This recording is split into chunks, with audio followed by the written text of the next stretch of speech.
कृष्ण कृष्ण हरे हरे। ब्रह्मानन्दं परमसुखदं केवलं ज्ञानमूर्तिं द्वन्द्वातीतं गगनसदृशं तत्त्वमस्यादिलक्ष्यम् एकं नित्यं विमलम् अचलं सर्वधी साक्षिभूतं भावातीतं त्रिगुणरहितं सद्गुरुं तं नमामि। नमामि सद्गुरु शान्तं सच्चिदानन्दविग्रहं पूर्णब्रह्मपरानन्दैशम् आनन्दीवल्लभं सद्गुरु सच्चिदानन्दं केवलं करुणाकरं ज्ञानयोगेश्वरं वन्दे ज्ञानदेवा पुनः पुनः। ओम नमो ज्ञानेश्वरा करुणाकरा दयाळा, तुमचा अनुग्रह लादलो पावन झालो चराचरी।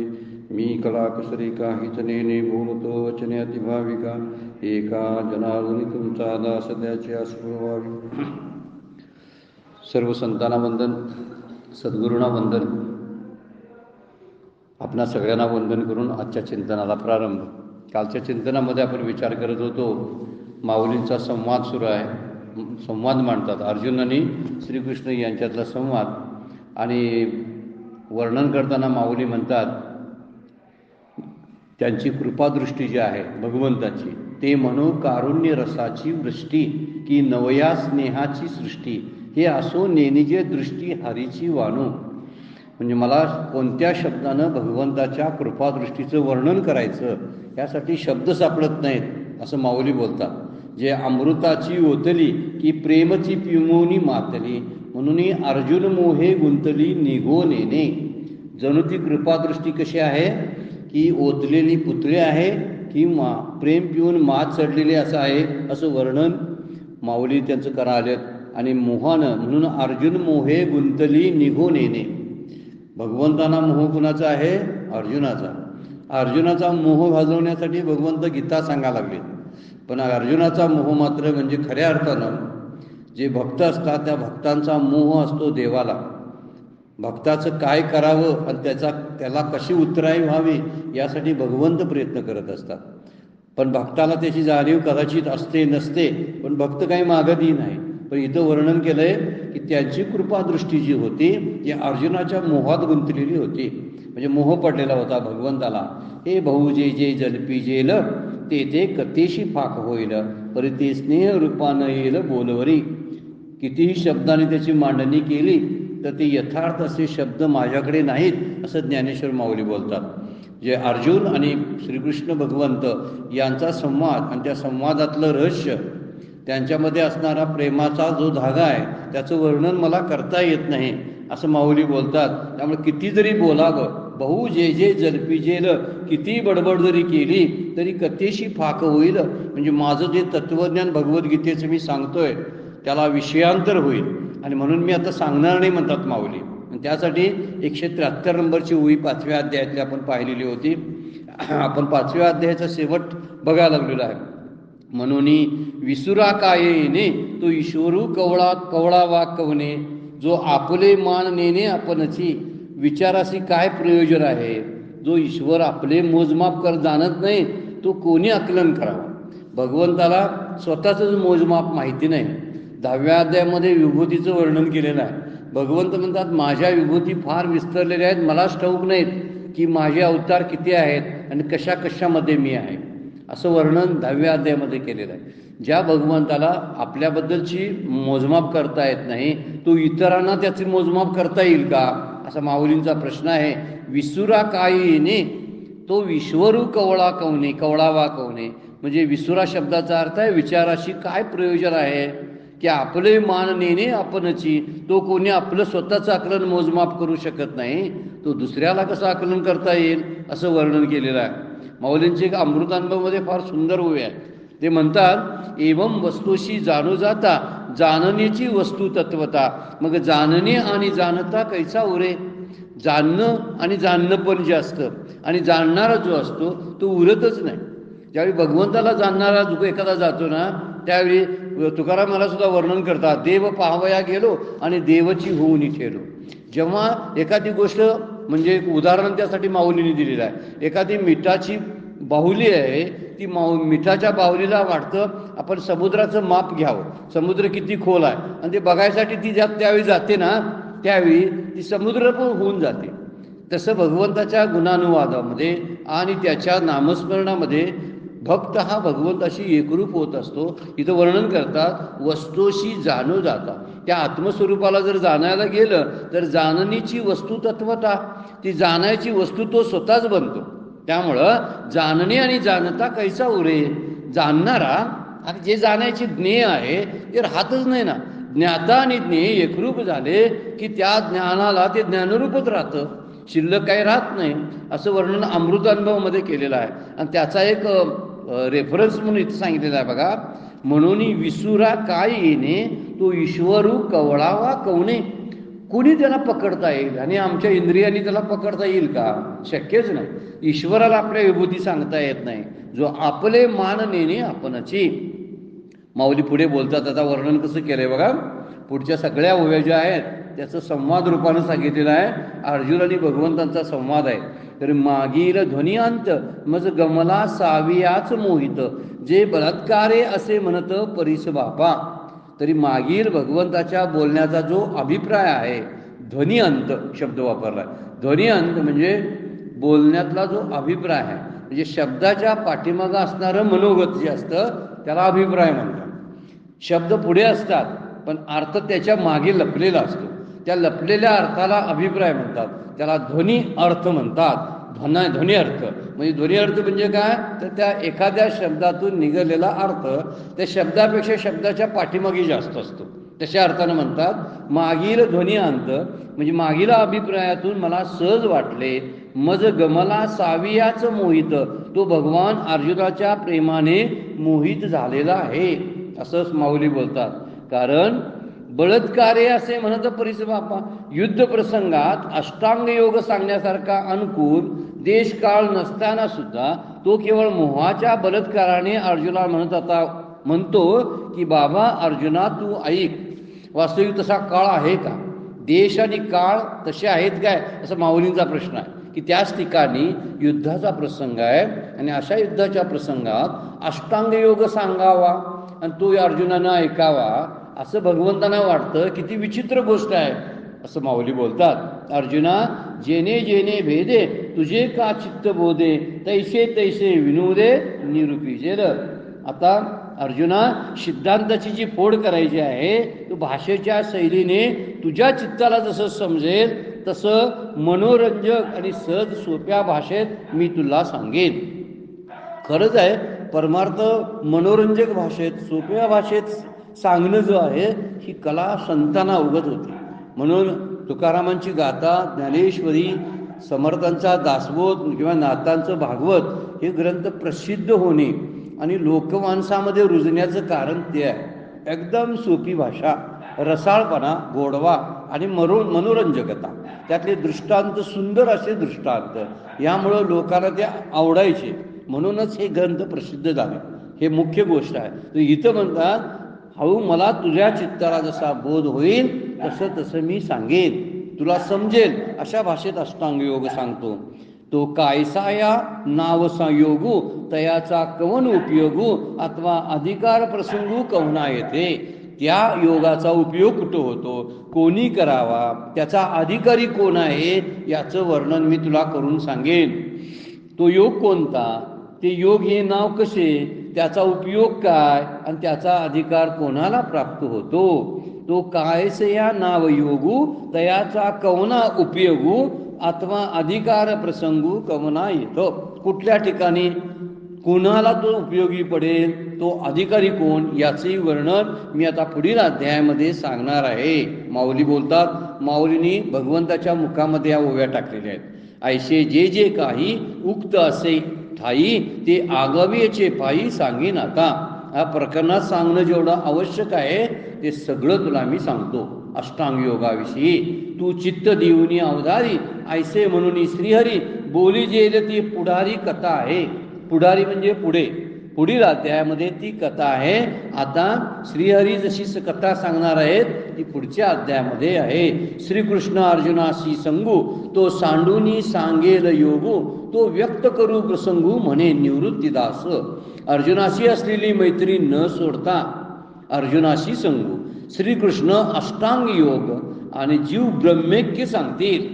तो सांडूनी सांगेल योगू. योग शब्दाचा अर्थ आहे जुळवणं. आणि कशाचं ऐक्य? जोड कुणाची आहे? तर जीव आणि ब्रह्माचं ऐक्य, त्यालाच योग म्हणतात. त्या योगाचं वर्णन भगवंत आता पुढच्या अध्यायामध्ये सांगणार आहेत. व्यक्त करू प्रसंग, तो प्रसंग मी स्पष्ट करीन. व्यक्त करू म्हणजे स्पष्ट करेन, असे निवृत्तीदास ज्ञानदेव म्हणाले. इति श्री ज्ञानदेव रचिताया भावार्थ दीपिकाया श्री शंकर यथार्थ कृते ज्ञानेश्वरी भावदर्शन पंचमो अध्याय. पुंडलीक वरदा हरिविठ्ठल श्री ज्ञानदेव तुकाराम. 5व्या अध्यायाचा इथं आपल्याला शेवट झालेला आपण बघितला. इथंपर्यंत 5व्या अध्यायापर्यंत 233 श्लोकाचा चिंतन आपण केलेलं आहे. आणि 1331व्या आतापर्यंत आपण बोलण्यात घेतल्या, म्हणजे वाचत स्पर्श करत गेलो. आता त्याचं चिंतन घडलंय की नाही माहिती नाही, पण 1331व्यानं आपण स्पर्श केला. मात्र आतापर्यंत आपण त्या वाचल्या तरी समजूया आपण त्याच्यावरती चिंतन किती झालं. हा भाग आपल्याकडून, वक्त्याकडून आणि श्रोत्यांच्याकडून हा चिंतनाचा भाग त्यांना ठाऊक असेल की केवढ्या भागात चिंतन झालेलं आहे. पण 1331व्या म्हणजे जवळजवळ ते एकूण भागातला 3रा भाग ज्ञानेश्वरीचा आपण कव्हर केलेला आहे. म्हणजे जवळजवळ किती पुढे अजून आहेत ओव्या? 9000 ओव्या आहेत. 3रा भाग नाहीच मला वाटतंय, 1/4 भाग झाला की एवढ्या अजून ओव्या वरती पुढे शिल्लक आहेत. आपण 5वा अध्याय पूर्ण केलेला आहे. 6व्या अध्यायाला आपण सुरुवात करणार आहोत. आणि 6व्या अध्यायाचा विशेष त्याला आत्मयोग, ध्यानयोग म्हणतात, कारण त्याचं वर्णन करताना योगाचा विचार केलेला आहे. ज्ञानेश्वर माऊलींच्या जे ज्ञान योगाविषयी जे होतं ते सगळं ज्ञान त्यांनी या 6व्या अध्यायामध्ये वापरलेलं आहे, त्याचं निरूपण केलेलं आहे. 6व्या अध्यायातील भगवद्गीतेचे श्लोक जर पाहिले तर त्यामध्ये कुठंही योगाचं वर्णन केलेलं नाही. पण माऊलींनी मात्र कुंडलिनीपासून अगदी बैठक कशी असावी, आसन कसं घालावं, यमनियमांचं पालन कसं करावं, कोणती पथ्ये पाळावीत म्हणजे ध्यान लागेल, या सगळ्या गोष्टीचं वर्णन 6व्या अध्यायामध्ये माऊलींचं स्वतःचं ते भाष्य आहे. त्यात भगवद्गीतेचं काहीही जास्त नाही आहे. पुढे भगवद्गीतेच्या श्लोकावर निरूपण करताना त्यांनी हे वर्णन करत करत प्रसंगानं केलेलं आहे. त्याचा उपयोग काही साधकांना होईल असं वर्णन आहे. काही शक्तिपाताचे योग जे आहेत, आजही काही शक्तिपाताची दीक्षा देणारे सद्गुरू आहेत.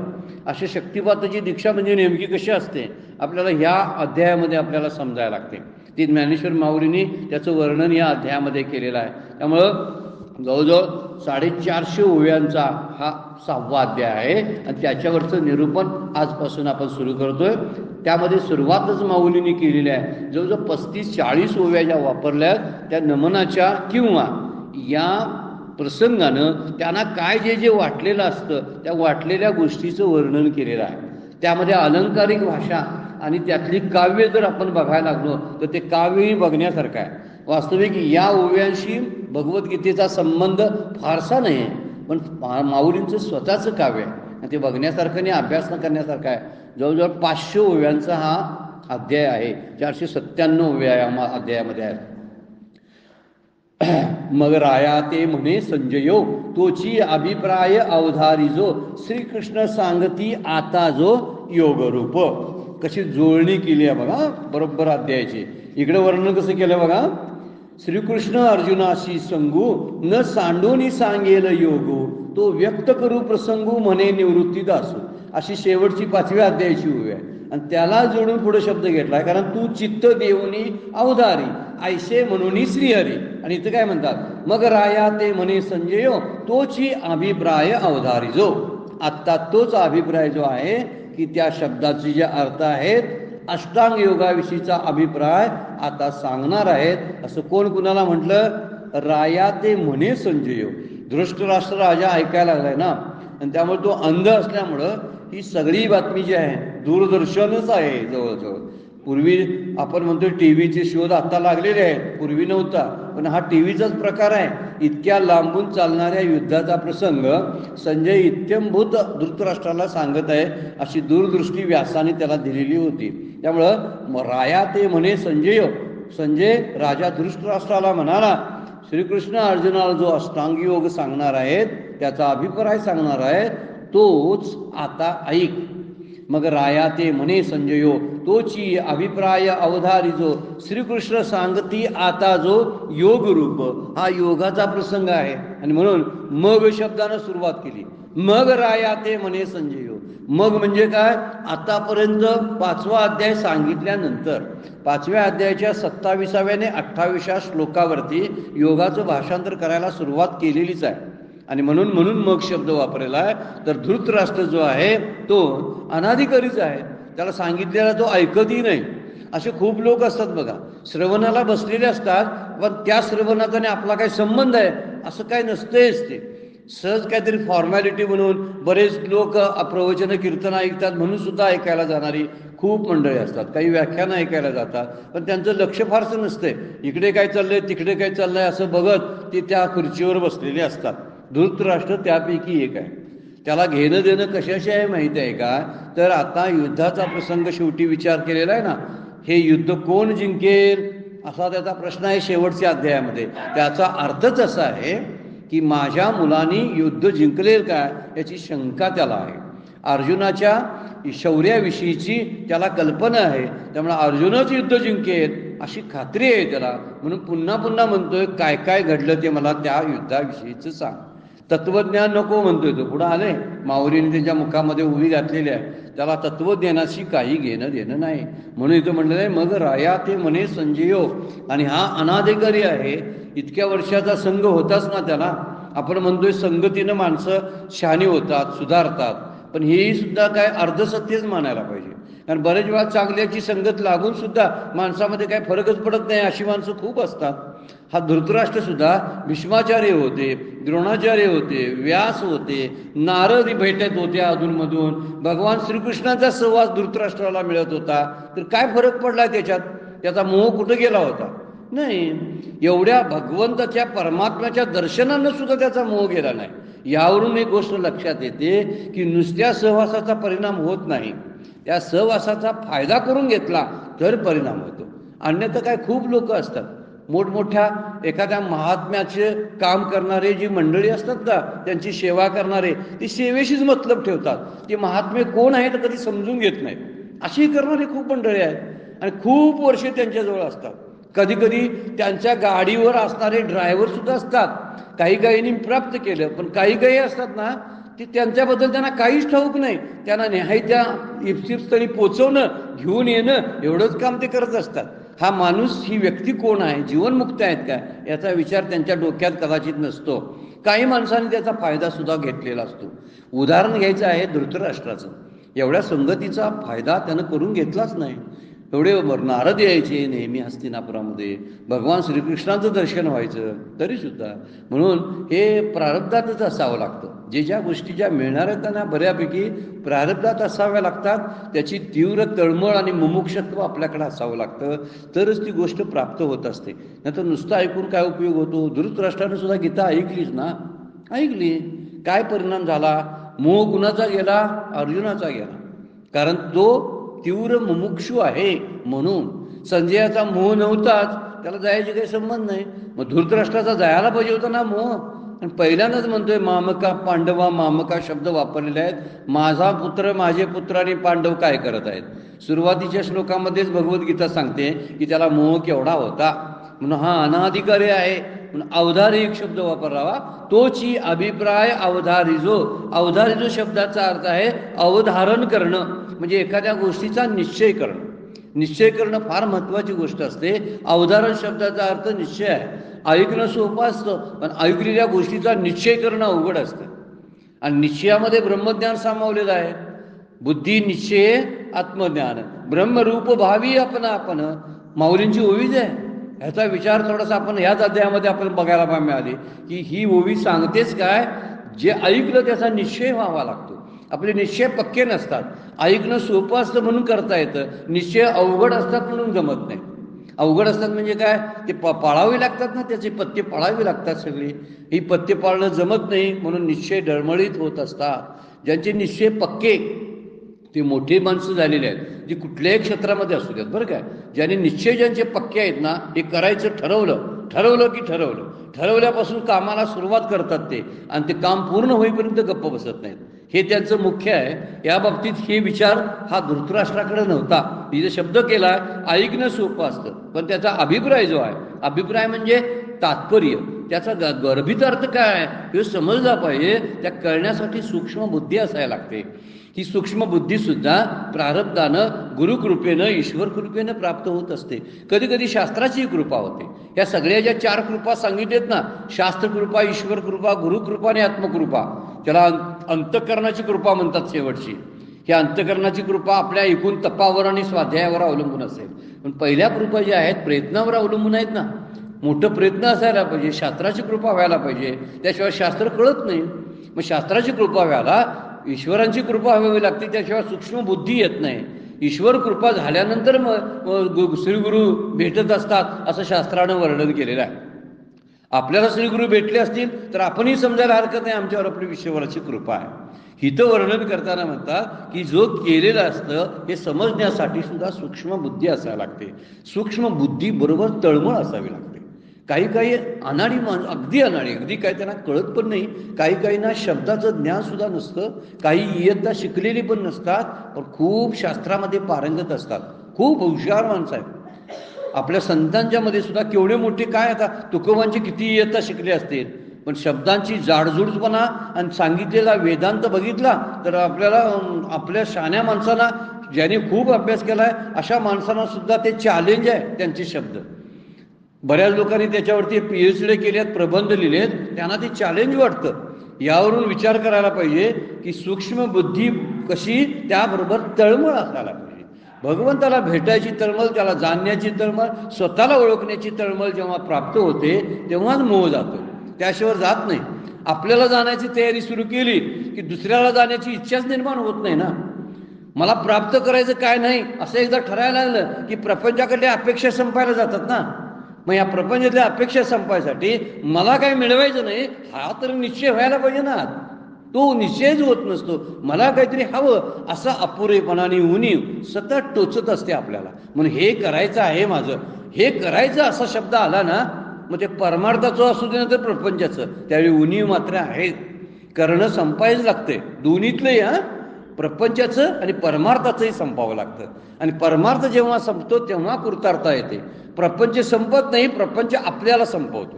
आपल्याला त्याची जाणीव नसते. रोज प्रपंच आपल्याला खाऊन टाकत असतो, आपल्याला समजत नाही. आणि परमार्थ आपल्याला नित्य वेगळ्या वाटेकडे चांगल्या घेऊन जात असतो. ही जी जाणीव ठेवली तर म्हणजे कधीतरी परमार्थ सुद्धा करून संपवायला पाहिजे. जसं प्रवृत्तीचं ओझं आहे माऊली बोलतात, तसं निवृत्तीचं सुद्धा ओझं असते. मी इतके ग्रंथ वाचले, मला हे येतं, मी खूप पुस्तकं लिहिलेली आहेत, हेही ओझंच आहे ना. मी इतक्या तीर्थयात्रा केल्या, माझ्या एवढ्या आमच्या मित्रांना जमल्या नाहीत, हे ओझं आहे. आणि हे ओझं म्हणजे निवृत्तीचं ओझं, एक प्रवृत्तीचं आणि एक निवृत्तीचं. या दोन्ही ओझ्यातून जायला आपल्याला प्रपंचाबद्दल असलेली हावच संपायला लागते, दुसऱ्याकडून असलेल्या अपेक्षा संपाव्या लागतात. त्याच वेळी हा मोह निघून जातो. धृतराष्ट्राचा मोह गेला नाही. विचार केला तर संगतीच्या परिणामामुळे जायला पाहिजे होता, पण जायला नाही. विभीषण कुणाच्या संगतीमध्ये होता? रावणाच्या आणि कुंभकर्णाच्या. पण बिघडला काय? नाही बिघडायला. आणि इकडं बघितलं तर कैकेयी कुणाच्या संगतीमध्ये होती? प्रभू रामचंद्रांच्या. नेहमी ती खूप प्रेम करायची म्हणे प्रभू रामचंद्रांच्या वरती, पण बिघडली. आता कशी कारण आहेत बघा. संगतीनं बिघडतंय, संगतीनं घडतंय. या दोन्ही गोष्टी अर्धसत्यच आहे. घडतंय आणि बिघडते यासाठी प्रारब्ध आहे, आणि त्याबरोबर त्याची स्वतःची तळमळ आहे, ती एखादी गोष्ट जाणण्याची, आणि तेवढी सूक्ष्म बुद्धी त्याच्यापाशी असावी लागते. हा मुद्दा धृतराष्ट्राच्या बाबतीत आपल्यासाठी लक्षात ठेवण्यासारखा आहे.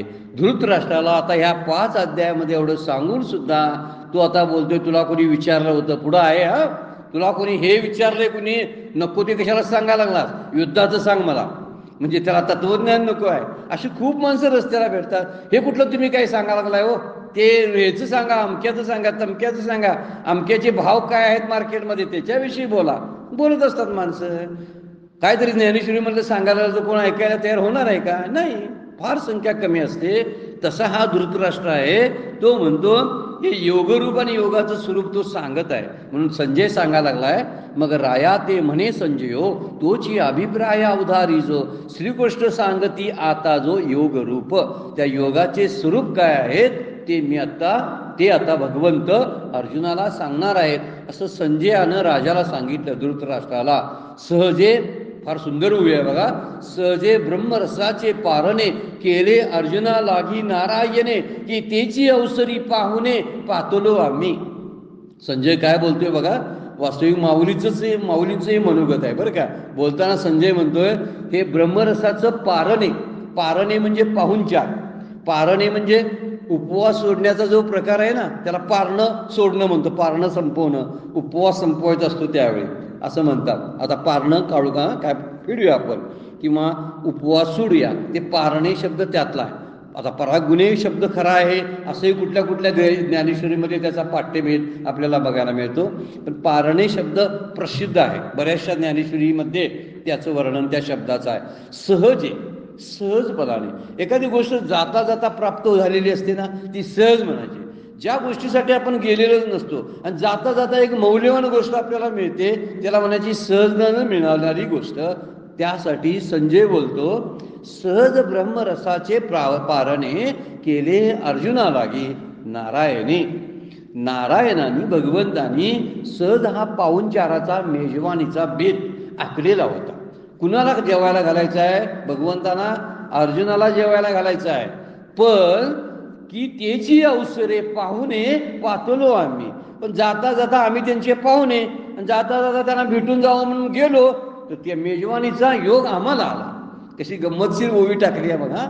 पण कसला पाहुणेर आहे जेवण? ब्रह्मरसाचे पारणे. हा मुद्दा त्यातला महत्वाचा आहे. त्यांना ब्रह्मरसाचं ताट वाढलेलं आहे, तिथे मेजवानी चालू आहे. आणि कुणासाठी केली? अर्जुनासाठी. एका चातक पक्षासाठी जसा मेघ वर्षाव करतो आणि सगळी भूमी तृप्त होते, सगळ्या पृथ्वीला त्याचा लाभ होतो, सगळे तलाव नद्या भरतात आणि सगळ्या माणसांना, पिकाला, शेतकऱ्यांना आनंद होतो. पण कुणासाठी मेघानं वर्षाव केला? एका चातक पक्षासाठी. तशी ज्ञानेश्वरी आणि भगवद्गीता एका अर्जुनासाठी सांगितली, पण पाहुणचार कुणाकुणाला मिळाला? जगातले कित्येक पिढ्या तृप्त झाल्या, हजारो वर्षे. आजही तेच चालू आहे. कित्येक वर्ष झाली, आजही गीतेचं तत्वज्ञान जे आहे, ते तत्वज्ञान माणसाला शांती, मोक्ष, समाधान, तृप्ती याची प्राप्ती करून देत आहे, अजून देणार आहे. जोपर्यंत ही पृथ्वी आहे, पृथ्वीचा अंत होत नाही, तोपर्यंत हे तत्वज्ञान राहणारच आहे. जाणार आहे कुठे? तर याचा विचार इथं सांगितलेला आहे की सहजे ब्रह्मरसाचे पारणे केली अर्जुना लागी नारायणे की तेची अवसरी पाहुणे. अवसरी म्हणजे त्यावेळी, पाहुणे. आम्ही पाहुणे म्हणून पातलो, आम्ही तिथं गेलो होतो, आम्ही तिथं प्राप्त झालं. काय म्हणतात? ब्रह्मरसाच्या जेवणाचा प्रसंग नारायणाने अर्जुनाकरता सहज केला असता, त्याच वेळी आम्ही पाहुणे म्हणून प्राप्त झालो आहोत. जाता जाता आपण कुठंतरी जात असतो आणि पाहुण्यांच्या घरात त्यांच्या कार्यक्रम असतो, वाढदिवस कुणाचा तरी असतो, आणि योगायोगानं आपल्याला जेवण मिळतं. आता ठरलेलं नसतं. याचा अर्थच संजय बोलतो, आम्हाला सहज हे मिळालं, आम्ही काही प्रयत्न केलेले नाहीत. आणि याला निमित्त कोण म्हणतात? ते अर्जुन. हे अर्जुनाचं निमित्त केलं आणि भगवंतानी ज्ञानेश्वरी भगवद्गीता जगासमोर मांडलेली आहे. म्हणून म्हणतात पारणे, म्हणजे उपवासानंतरचं जेवण, असा खरा अर्थ त्याचा आहे पारणे म्हणजे. आता पारणे, उपवास कसला आहे? मोहाचा, अज्ञानाचा. अज्ञान आणि मोहामुळं झालंय काय की अतृप्तपणा सारखा राहतो ना. अज्ञानामुळेच अतृप्तीचा अनुभव येतो, मोहामुळेच अतृप्तीचा अनुभव येतो, लोभामुळे अतृप्तीचा अनुभव येतो. किती घाला, किती मिळवा, कमी वाटतं. याला अतृप्ती म्हणायची. ही अतृप्ती घालवण्याचं काम कोण करू शकतं? ब्रह्मरसाचे पारणे. उपवास सोडायला काय वापरायला पाहिजे? ब्रह्मरसच पाहिजे. तेव्हा ब्रह्मरस ठसावाला. तुकाराम महाराजांचा अभंगच आहे. हा ब्रह्मरस जेव्हा ठसतो ना, तेव्हा मग काम क्रोधाला सुट्टीच मिळते. तसं इथं वर्णन केलेलं आहे. हे पारणं म्हणजे जेवण आहे, म्हणजे अज्ञानरूपी उपवास आहे, आणि त्या ठिकाणी ज्ञानरूपी त्या ताटाचं जेवण आहे, मेजवान आहे. ज्ञानरूपी ताट वाढून ठेवलेलं आहे. पाहुणचार ज्ञानरूपी ताटाचा आहे. आणि जेवायला कोण आहे? वाढलंय कुणासाठी? शिजवलंय कुणासाठी? अर्जुनासाठी. भगवंताने शिजवलंय. आणि जाता जाता भगवंत सज्जन संजय बोलतो धृतराष्ट्राला, तुम्ही आम्ही पाहुणे म्हणून आम्हाला प्राप्त झालं. आता याला उपवास सोडायचाच नसेल आणि उपवासच राहायचा असेल तर हा धृतराष्ट्राचा मुद्दा होता. पण संजयानं ते घेतलेलं आहे म्हणून काही ठिकाणी वर्णन केलं मगाशी परगुणे. इथं पारणी शब्द आहे ना, त्या ठिकाणी काही ज्ञानेश्वरीमध्ये परगुणे शब्द वापरलेला आहे. आणि परगुणे शब्दाचा अर्थ सुद्धा मेजवानी असा आहे. म्हणजे परगुणे चालतं, पाराणी चालतं अशा अर्थाने. आणि पाहुणा म्हणजे हा सुद्धा आलेला आहे. पाहुण्याला आदरानं वागवावं लागतं, तसं संजयला म्हणायचं आहे. आम्ही सुद्धा त्यांच्या आदराला प्राप्त झालो. सहज चालताना एखादा धनाचा अंडा सापडावा किंवा कुठलं तरी काहीतरी मिळावं, सहज जाता जाता काहीतरी प्राप्त व्हावं या अर्थानं. आणि आम्हा तुम्हा शब्द वापरला बघा. तेची अवसरे पातलो आम्ही, पुढे म्हणतात बघा, ब्रह्मरसाचे पारणे केले अर्जुना लागी नारायणे, की तेची अवसरी पाहुणे पातलो आम्ही, कैशी दैवाची थोरी नेनिजे. काय दैव आहे बघा, त्याची थोरवी काय सांगावी. थोरी नेनिजे, नेनिजे म्हणजे कळत नाही. जैसे ताणिले या तोयशी विजे, एखादा तहानलेला आहे आणि त्याला पाणी पाजवायचं आहे, पण पाणीच पाजायच्या ऐवजी लागलेली तहान आहे की तेची चवी करून पाहिजे, तो अमृत आहे. आता तहान तरी लागलेली आहे का त्या तहानलेल्या माणसाला, दैवाची थोरवी काय सांगावी. तर ते म्हणतात तहान लागलेले आहे, त्याला पाणी प्यायचं आहे आणि पाणी पिताना बघितलं पाणी पिऊन तर ते अमृतच होतं. म्हणजे हे ब्रह्मरस आहे ना, त्याला अमृत म्हटलेलं आहे. हे गीतेचं ज्ञान जे आहे ना, त्याला अमृत म्हटलेलं आहे. आणि सहज तहानलेलं कोण आहे म्हणतात, संजय म्हणतो मी आहे. अर्जुन तहानलेला आहे आणि सहज जाता जाता आम्ही पाणी प्यायचं होतं, आम्हाला पाणी प्यायला म्हणून घेतलं, तर पाणी प्यायचं म्हणून घेतलं तर ते पाण्याच्या ऐवजी अमृतच आम्हाला मिळालं. म्हणजे त्यासाठी काय पाहिजे होतं म्हणले, दैवाची थोरवी नेनिजे. काय दैव आमचं आहे बघा, खोज आहे शब्दामध्ये. म्हणून आपण सुरुवात करतानाच प्रारब्धाची सुरुवात केली. म्हणून माझ्या प्रारब्धामध्ये नाही म्हणून मी परमार्थाची साधना करणार नाही, हाही पळपुटेपणा आहे. खूप परमार्थाची साधना करावी, केलेली साधना परमार्थाची केव्हाही वाया जात नाही, जरी आपल्या दैवात मोक्ष नसला तरी. आता दैवात मोक्ष असणं नसणं हा सुद्धा शब्द चुकीचाच आहे. या ठिकाणी परमार्थ करण्यासाठी प्रयत्नांची फार गरज असते. पण प्रयत्न सोडून नुसत्या दैवावर जर तो अवलंबून राहायला लागला तर त्याला काय अर्थ नाही. प्रयत्न करावेत आणि दैवाकडे पाहावं, आपल्या तपासून पाहावं आपलं दैव, खरंच माझ्या दैवामध्ये मोक्ष आहे का. मग ते बघायसाठी साधना करायला नको का. मग केलेली साधना केव्हाच वाया जात नाही, असा आपल्या शास्त्राचा सुद्धा निश्चय आहे. इथं वर्णन करतात, भाग्याची थोरवी काय आहे कळत नाही, तहान लागलेल्या माणसाने पाणी समजून प्यावे आणि त्याची रुची घेऊन पाहावी, तर ते प्रत्यक्ष अमृत आहे असं त्याच्या लक्षात येतं. म्हणजे प्रत्यक्ष अमृताचीच त्याला मिळालेली आहे. तर तसंच प्रकारे इथं वापरलेला आहे. तैसे आम्हा तुम्हा झाले. तुम्हा आम्हा म्हणजे मला आणि तुम्हाला, असं संजय बोलतो. तैसे तुम्हा आम्हा झाले, जे आडमुठी तत्व फावले. तू धृतराष्ट्र म्हणतले, हे न पुसो तू ते. धृतराष्ट्र काय म्हणतोय, हे तुला मी विचारलं नव्हतं, हे न पुसो तू ते, तुला मी हे विचारलंच नव्हतं. कसं आहे बघा, म्हणजे थोरवी म्हणून दैवाचे शब्द वापरलाय वरती. हे दैवच त्याचं तेवढं होतं की त्यामुळं त्याच्या वाट्याला आलं. तैसे आम्हा तुम्हा झाले, तसे तुम्हाला आणि आम्हाला झालेले आहे. कारण आडमुठी तत्व पावले म्हणजे हात आडवा करून मुठीत घेता येईल तेवढी साखर इत्यादी वस्तू जशी घ्यावी, त्याप्रमाणे ब्रह्मतत्व अमर्यादपणे प्राप्त झालेले आहे. असे संजयाने श्रीकृष्ण अर्जुन संवादाचे त्या निमित्ताने आम्हा दोघांना अनायासेने मिळणाऱ्या अमर्याद लाभाचे वर्णन करताच धृतराष्ट्र मध्येच म्हणाला, ते आम्ही तुला विचारित नाही, ते तू का सांगतोस. म्हणजे किती दुर्दैव आहे हे यावरून लक्षात येतं. अशी खूप मंडळी धृतराष्ट्र आपल्याला आत्ताही आपल्या समाजात बघायला मिळतात की त्यांना ह्यातलं चांगलं काय सांगायला लागलो ना आपण, तर त्यांना अगदी कानात काहीतरी विष कुणी घालायला लागले का काय कडवून असं वाटायला लागते. हे ऐकूसच वाटत नाही. टाळांचा आवाज त्यांना अस्वस्थ करतो, टाळ वाजायला लागले की.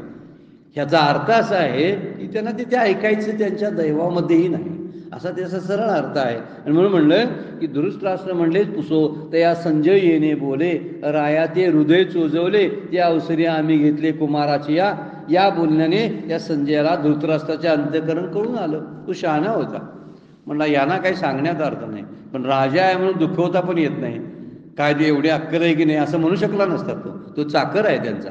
त्यामुळे तो राजा असा बोलतोय तर त्याचं मनोगत कळलं आणि तो म्हणतो की कळून आले, कारण कृतार्थ होण्याची वेळ आली असताना सुद्धा अंतःकरण मुलाविषयीच्या प्रेमाने झडपले आहे. वर्णन कसं केलं बा, ते अवसरी आहे घेतले कुमाराची या म्हणजे स्वतःच्या मुलासाठी अजूनही अंतःकरण त्याचं तसंच आहे.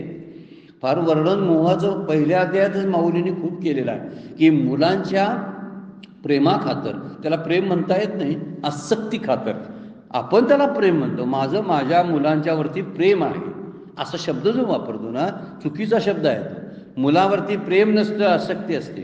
प्रेम असेल ना तर त्याच्यापासूनची झालेली ताटातूट सुद्धा प्रेम सहन करतं. प्रेमाकडे सहनसिद्ध असते, पण आसक्तीमध्ये सहन होत नाही. आसक्तीमध्ये जर ताटातूट झाल्याने वियोग झाला तर अस्वस्थता वाढते, माणसं मरायला उठतात. हे मी त्याच्यापासून, त्या वस्तूपासून किंवा त्या व्यक्तीपासून तुटलो तर इतकं त्यांना सहन होत नाही. मागच्या ह्याच्यामध्ये आपण वर्णन केलेलं आहे, जैसे भ्रमरभेदी कोडे बलतेची काष्ट कोरडे परी कळिके माझी सापडे कोवळीये ते उत्तीर्ण होईल प्राणे परी ते कमळ दळ चिरून येणे ऐशे कठीण कोवळे पण स्नेहू दे का. माऊलींच्या 2 वेळा प्रसिद्ध आहेत, पहिल्या अध्यायातल्या आहेत. एखादा भोंगा मोठा कठीण असलेलं लाकूड भेदून काढू शकतो, भुगा पाडतो त्याचा, पण एखाद्या कळीमध्ये जेव्हा तो रात्रीचं जातो आणि बसतो त्यावेळी ती मिटते ना, तर मिटल्यानंतर त्याला बाहेर यावंसं वाटत नाही. का तर त्या कळीला त्रास होईल म्हणून तो म्हणतोय नको बाहेर यायला, आत गुदमरून मरतो. पण ती कळी भेदून कैसे तेथे उत्तीर्ण होईल प्राणी, कासावीस होईल परी ते कमळ जळ चिरून येणे ऐशे कठीण कोवळेपणा स्नेहू दे का. असलं आसक्ती आहे म्हणतात ते. स्नेह शब्दाचा अर्थ काय, आसक्ती अशी असते प्रपंचाची. मुलाबाळांच्यावरती, नातलगांच्यावरती त्यांचा वियोग सहन होत नाही, त्यांना काही झालेलं चालत नाही. मी मरतो आई वडील म्हणतात, तर माझ्या मुलाला काय होता कामा नये. हे प्रेमाचा प्रकार नाही बरं काय, आसक्तीचा प्रकार. आपल्याच पोराबद्दल तसं वाटत असते ना, यावरून कळतं ते आसक्ती आहे. जगाबद्दलचं प्रेम, जगाबद्दल असलेली आसक्ती त्याला प्रेम म्हणतात, आणि आपल्याबद्दल असलेल्या प्रेमाला आसक्ती म्हणतात. जरा उलट्या व्याख्या केलेल्या बऱ्या, म्हणजे लक्षात येतं आपल्याला. आपल्याच माणसांच्या बद्दल असते ना ती आसक्ती असते, आणि जगाबद्दल जर आसक्ती असेल ना, संतांची होती बघा. येतो कळवळा म्हणून गुडती हे जन न देखवी डोळा, येतो कळवळा म्हणून या. आम्हाला ही माणसं बुडायला लागलीत अज्ञानामध्ये, ही पाहवत नाही म्हणून आम्ही मार्गदर्शन करतो. आम्हाला त्यांची दया येते, आणि मुलाबाळांची दया काय येते, आसक्तीतून येते. आणि संतांना जगाची दया काय येते, कल्याणासाठी त्यांच्या विभूती आहेत म्हणून. यावरून हा फरक लक्षात येतो की त्यांचं दृष्टीचं व्यापकपण असतं आणि आमची दृष्टी संकुचित असते. आमचे विचार संकुचित, पाहणं ऐकणं सगळं संकुचित असतं. आणि त्यांचं हे विश्वची माझी घर ऐशी मती जयाची थोर, किंबहुना चराचर आपण झाला अशा स्थितीमध्ये ते जगत असतात. जगालाच घर मानलं तर त्याचं स्वतःच्या घराची किंमत त्याला राहील का, नाही राहत. म्हणूनच संतांची विभूती ह्या मोठ्या मानलेल्या, त्याचं कारण ते आहे. हिथं म्हणतात तो मोह आहे. आपण मोहाबद्दल बोलायला लागलोय. मुलांच्या बद्दल असलेल्या मोहामुळं हा आपले अंतःकरण मुलाविषयी असं झडपलेलं आहे किंवा व्यापलेलं आहे. असा तो कोण आहे, अंतःकरण. कसे त्याला कळून आलं, कृतार्थ होण्याची वेळ आली असताना सुद्धा. असं अनेक वेळा घडतंय की मोक्ष जवळ असतो आणि काहीतरी मिळणार असतं, त्याच वेळी माऊलींच्या पुढे उभ्या आहेत की का, एखाद्या वेळी काहीतरी पक्षी पकडायचा आहे आणि सहजपणे पक्षी सापडला, टाळ्या वाजवत होता आणि हळूहळू तो पक्षी बरोबर हातात सापडला, दैवानं सापडला. आणि एक भिंत आहे, एकानं सांगितलं की पलीकडे जाऊन त्याचं प्रवेशद्वार आहे, तो आंधळा आहे. पण त्या डोळसा माणसानं सांगितलं तू जा चापशीत भिंत, आणि चापशीत गेलास ना तो तपासीत तुला सापडेल की तिथं प्रवेशद्वार सापडलं की तिथून तू बाहेर जा. तो म्हणला बर, असं भिंतीला धरून तो चालत गेला. पण ज्यावेळी प्रवेशद्वार आलं त्यावेळी त्याला कुठेतरी खाज उठली म्हणून खाजवायला लागला. खाजवेपर्यंत ते प्रवेशद्वार निघून गेलेलं होतं. हे म्हणायचं धृतराष्ट्राच्या बाबतीत घडलेली घटना आहे.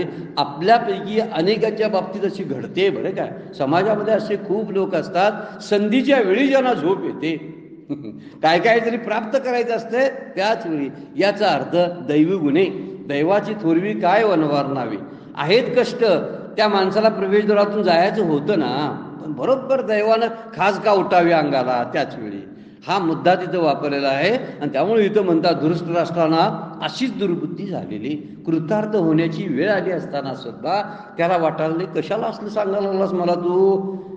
भगवंत काय सांगायला लागले, अर्जुनाचं आणि भगवंताच्या प्रेमाचं वर्णन कशाला सांगायला लागलास मला तू. त्याविषयी युद्धाविषयी सांग, हे तुला मी कधी विचारलंय. ते काय म्हणतो, जे अवसरी काय म्हणता तो धृतराष्ट्र म्हणतले हे न पुसो तू, ते तुला कोणी विचारलेलं आहे. तया संजय येणे बोले राया ते हृदय चोजवले. चोजवले म्हणजे त्यानं रायाचं मन ओळखलं. हृदय चोजवले शब्दाचा अर्थ अंतःकरणातली भावना ओळखली. याला काय पाहिजे आहे ते बोलण्यावरून समजतं ना.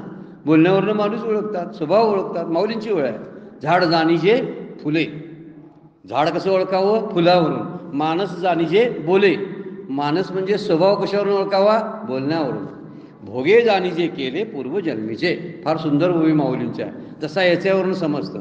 हा याचा बोलण्याचा अभिप्राय जो आहे ना, तो याचा मोहातून निर्माण झालेली गोष्ट आहे. म्हणून म्हणतात हे जाणुनी मनी हासिला, मने म्हातारा मोहे नाशिला. काय संजय बोलते बघा.